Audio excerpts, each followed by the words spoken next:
Hello guys, তো আবার চলে এসেছি একটা ছোট্ট মিনি ব্লগের সাথে। তো আজকে শনিবার, আজকে বিশাল ঠান্ডা, বাইরে পুরো কুয়াশা ভর্তি। আমি আর বন্ধু যাবো মিলে এখন পড়তে, তো পড়তে যাই এখন। তো পড়তে থেকে সোজা বেরিয়ে চলে এসেছি পালানের পরোটার দোকানে। দেখতেই পাচ্ছ বহু বছরের পুরোনো দোকান এটা। তো দোকানের গেট আপ তো দেখে বুঝতে পারছো তোমরা কত পুরোনো দোকান।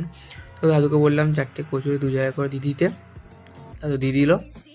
পথে একটা বন্ধুর সাথে দেখা হয়ে গেছিলো, সে বলল ও যাচ্ছে এখন পরোটা খেতে, তাই চলে এসেছি রাজাদার দোকানে। তো ওর দোকানে এসে তিন তিন কাপ চায় অর্ডার দিলাম। আপাতত চাটা খাই, কারণ খুব ঠান্ডা পড়েছে আজকে। তো ফার্স্টে দেখতে পাচ্ছিল একটা কাকা হাত পোয়াচ্ছিল, তো বুঝতেই পারছো কতটা ঠান্ডা পড়েছে আজকে। তো 3 কাপ চায় অর্ডার দেওয়া হয়েছে। তো রাজাদা আমাদের মালাই মার্কেট, আমাদের মালাই না, রাজাদা মালাই মার্কেট চা ভালো করে বানাচ্ছে এখন। তো ফাটা খেয়ে পরোটা খাবো তারপরে। এক্ষুনি 4টে কচুরি খেয়ে আবার পরোটা, বাবা কোন পেটে জায়গা নেই, তাও জোর করে খাওয়াচ্ছে। কি বলবো, খেতে তো হবেই, ফ্রির মাল। তো এই হলো সে আমাদের লাভার বয় বন্ধু। একে তো তোমরা চেনোই, গাঁজা। बड़ा हरामी हो बेटा। তো হারামি তো আমি ছোটবেলা থেকেই তো দেখে নাও এই হারামিকেও।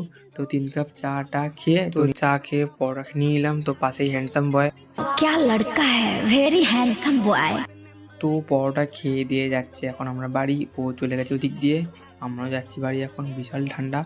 তো তোমরা এরকম আরও ছোট ছোট মিনি ব্লগের জন্য চ্যানেলটাকে সাবস্ক্রাইব করো। টাটা।